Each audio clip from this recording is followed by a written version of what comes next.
بسم الله الرحمن الرحيم الحمد لله رب العالمين والصلاة والسلام على نبينا Muhammad وعلى آله وصحبه أجمعين. Nous allons parler dans cet épisode de la lecture du Coran dans la prière de manière générale. Première question, est-ce autorisé de lire le Coran dans une langue autre que l'arabe dans la prière? Cela n'est pas permis de lire le Coran en langue autre que l'arabe dans la salat. Et ceci est l'avis de la majorité des imams, tels que le Malikiya, le Shafi'iyya ou le Hanabila. C'est également l'avis des deux élèves les plus fidèles de l'imam Abu Hanifa, et c'est également l'avis de Zahiriyya. Allah Azza wa Jal dit dans Surat Yusuf, verset 2, qui a pour sens: nous avons fait descendre un Coran en langue arabe. Peut-être allez-vous raisonner. Et toute traduction des sens du Coran n'est en réalité pas du Coran, mais seulement la traduction de ses sens. De plus, le miracle du Coran n'est présent que dans celui-ci, dans sa langue initiale qui est l'arabe. Comme le dit clairement Cheikh Ibn Uthaymin, rahimahullah, dans Liqa al-Bab al-Maftuh, numéro 140. Et en plus de tout cela, la formulation des phrases dans les langues diffère. Et donc la formulation des phrases dans les traductions du sens du Coran ne sont pas pareilles que celles du Coran initial, que celles du Coran. Aussi, la traduction des sens du Coran est considérée comme un tafsir, comme un exégèse, et non pas comme étant le Coran lui-même. Car le Coran n'est autre que les formules en langue arabe descendues par Allah sur Muhammad sallallahu alayhi wa sallam. Deuxième question. Est-ce que les erreurs de prononciation dans le Coran annulent la prière? Réponse. Si ces erreurs de prononciation sont dans autre que le Fatiha, alors cela n'annule pas la prière. Quand bien même cette erreur de prononciation transforme le sens, involontairement bien sûr. Et tel est l'avis du Shafi'iyya ou le Hanabila et une partie de l'Hanafiyya. C'est également l'avis de l'Malikiyya et c'est également ce pourquoi a opté Cheikh al-Islam Ibn Taymiyyah rahimahullah. Car en vérité la lecture de l'Fatiha c'est le pilier, mais tout ce qui est en plus n'est que recommandation. Donc l'erreur commise dedans n'annule pas la prière. Troisième question, est-ce autorisé de mélanger plusieurs types de récitation dans une même lecture, dans une même prière? Réponse, cela n'est pas légiféré, et ce avec unanimité des savants, tel que rapporté par Cheikh al-Islam Ibn Taymiyyah et Ibn al-Qayyim. Quatrième question, qu'en est-il de lire un passage coranique à l'envers? C'est-à-dire du dernier verset au premier verset. Cela n'est pas permis, avec unanimité des savants, comme rapporté par Cheikh al-Islam Ibn Taymiyyah.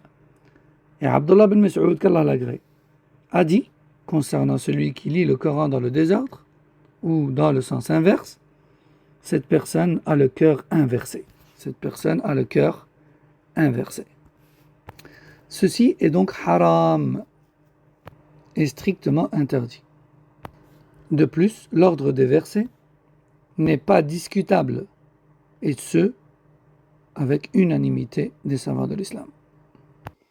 Cinquième question, qu'en est-il à présent du fait de réciter plusieurs sourates dans plusieurs rak'at, mais en ne respectant pas leur ordre dans le mushaf? Par exemple, dans la première rak'a, al-Fatiha plus al-Nas, et dans la deuxième rak'a, al-Fatiha plus al-Falaq. Réponse, les quatre écoles juridiques sont unanimes pour dire que le mieux et le plus recommandé, c'est de les ordonner. Que cela soit al-Malikiyya, ou bien al-Shafi'iyya, ou bien al-Hanabila, ou bien al-Ahnaf. Car le plus souvent, le prophète sallallahu alayhi wa sallam ordonnait les sourates. bien qu'il lui arrivait de le délaisser cet ordre. Il est rapporté d'après Ibn Abbas que le prophète sallallahu alayhi wa sallam avait pour habitude de faire al-witr avec al-Fatiha plus Sabbih, ensuite al-Fatiha plus al-Kafirun, et enfin al-Fatiha plus Qul huwa Allahu ahad. Donc on voit bien qu'il respectait l'ordre. Ou encore le hadith d'Abu Huraira pour Salat al-Fajr le jour du vendredi, dans lequel il dit clairement que le prophète sallallahu alayhi wa sallam avait pour habitude de réciter Sajda, donc la sourate 32, dans la première raka'a, et sourate al-Insan, qui est la sourate 76, rapportée par Bukhari et Muslim. Aussi, les compagnons qu'Allah les agrée, à l'époque de Uthman ibn Affan, ont ordonné le mushaf de la manière que l'on connaît aujourd'hui. Il n'est donc pas une bonne chose de contredire ce ijma' de leur part et de désordonner la lecture des sourates. Certains parlent de consensus et d'autres parlent d'un genre de consensus. Ceci dit, ils étaient tous d'accord sur cet ordre, comme stipulé par Cheikh al-Uthaymin dans Sharh al-Mumti'. Donc, cet ordre des sourates dans le mushaf fait partie de la sunna que nous a laissé le noble calife bien guidé Uthman ibn Affan, qu'Allah l'agrée, et bien sûr nous avons pour ordre de le suivre, comme stipulé par Cheikh al-Uthaymin rahimahullah dans Sharh al-Mumti'. De plus, cela pourrait perturber les gens qui n'ont pas de connaissances dans le domaine et qui considéreraient cela comme un manque de respect vis-à-vis de la parole d'Allah Azza wa Jal, en avançant ou en reculant certaines sourates, en le mettant ainsi dans le désordre. Ceci dit, je répète, il est tout à fait permis de réciter dans 2 rak'at différentes 2 sourates à sens inversé ou dans le désordre. Cela est permis, c'est déjà arrivé au prophète sallam, mais ce n'est pas ce qu'il faisait le plus souvent. Et comme a dit l'imam Shafi'i, ce n'est pas ce qu'il y a de mieux à faire. On ne blâme pas celui qui le fait, mais le mieux est d'ordonner les sourates. De plus, les 4 écoles juridiques sont unanimes sur le fait qu'il est meilleur de les ordonner et non pas sur le fait qu'il est détestable ou bien interdit de les désordonner. Bien sûr, on parle des sourates récitées de manière séparée des autres dans des rak'at différentes. 6e question, à quel moment est-ce que l'on récite à haute voix et à quel moment est-ce que l'on récite à basse voix? Pour répondre à cette question, tout d'abord, concernant l'imam, il lui est légiféré de lever la voix dans les 2 rak'at de Subh, les 2 premières rak'at de Maghrib et les 2 premières rak'at de l'Isha, comme cela est rapporté d'Ibn Abbas, qu'Allah l'agrée, dans Al-Bukhari Muslim. De plus, il y a consensus sur cela, comme rapporté par Ibn Hazm, An-Nawawi, Zayn ibn al-Munir, Ibn Qudama. Tout comme cela a toujours été rapporté et pratiqué depuis l'époque des Sahaba jusqu'à aujourd'hui.